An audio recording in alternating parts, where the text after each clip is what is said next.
House of the Dragon is in great trouble, and I'm not just saying that based on the latest season. I'm saying that based on George's latest post on NotaBlog, which has since been deleted. In the post, he openly discusses his complaints and frustrations with the second season, and what its deviation from his book means for the upcoming season. In the process, he basically spoils major storylines of the third season. I won't go into those spoilers in this video, but I will share his complaints, and I'm sure there are more than he lets on to. He focuses on the blood and cheese storyline, a plotline loved by the fans of the show alone, but a disappointment to the book readers, and he agrees that it's a great scene in its own right, but weaker overall than his own version.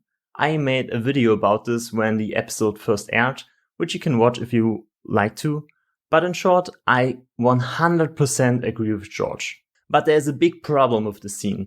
Instead of 2 sons, just like in the book, Helena only has 1 son, who dies in the encounter with blood and cheese, leaving her with only 1 daughter. George argued strongly against this change, but eventually gave in because Ryan Condell, the showrunner, made some good points about budgetary reasons and the challenge that child actors pose to the production. He also promised George that Maelor, the surviving son, would be introduced at a later point in the story. But it seems like that this promise has been broken. Martin writes, "Sometime between the initial decision to remove Maelor, a big change was made. The prince's birth was no longer just going to be pushed back to season 3. He was going to never be born at all. The younger son of Aegon and Helena would never happen." And he goes on about the butterfly effect, how this small and seemingly insignificant change will have detrimental consequences for some of the characters' motivations and the story as a whole. He goes into detail about how some of the most consequential moments of the later story can be traced back to Maelor's existence. He comments as follows: "Will any of that appear on the show? Maybe, but I don't see how. The butterflies would seem to prohibit it."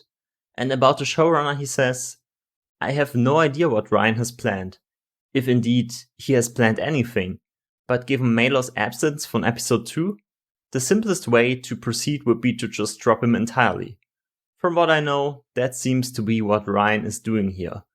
It's simplest, yes, and may make sense in terms of budgets and shooting schedules, but simpler is not better." Okay, now I'm worried. This is the guy who didn't say a thing during season 7 and 8 of Game of Thrones. This is the eternal optimist who told his fans to lock him up if he doesn't meet his deadline for Winds of Winter. And if he doesn't trust the showrunner to have a plan, I honestly don't know why we should have trust in him. And if you've been paying attention to the way George has talked about the production and the writers of House of the Dragon, he's always been very positive, appreciative, and full of praise for their work.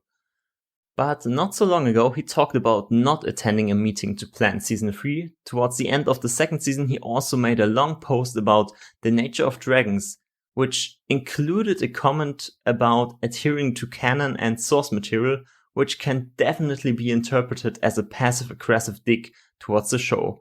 And generally, his mood seems to have been pretty low because of all the things going on around him, including House of the Dragon, which led to yesterday's post. Personally, I've always been optimistic about House of the Dragon, even after the disaster that was Game of Thrones Season 8, because I was aware of George's involvement in the new show, which wasn't present in the later seasons of Game of Thrones. Say what you will about George and his writing process and all of that, but he's still a master of his craft, and we all know what happened to Game of Thrones after George left.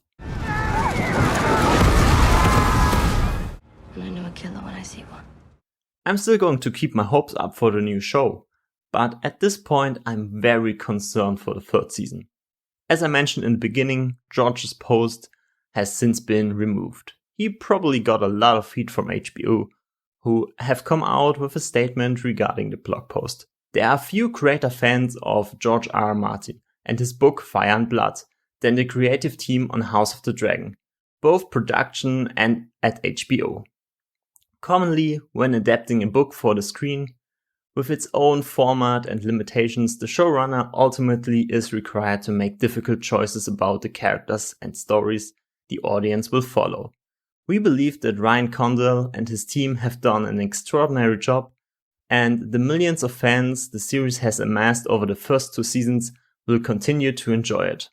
That sounds like standard PR damage control to me.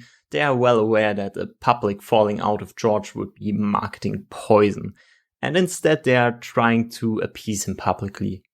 Anyway, I do want to say a few words about Ryan Condal and defend him a little bit. He was massively screwed over by HBO, who cut 2 episodes of the last season just before the writer's strike began, which meant that the climax of the season was pushed back to season 3, which is a disaster. And let's not get into what that means for the budget of the next season. That's gotta be a headache. So he had to deal with a lot of crap and still has. But having said that, please just stick to George's source material as much as you possibly can. It's for the best for everyone involved.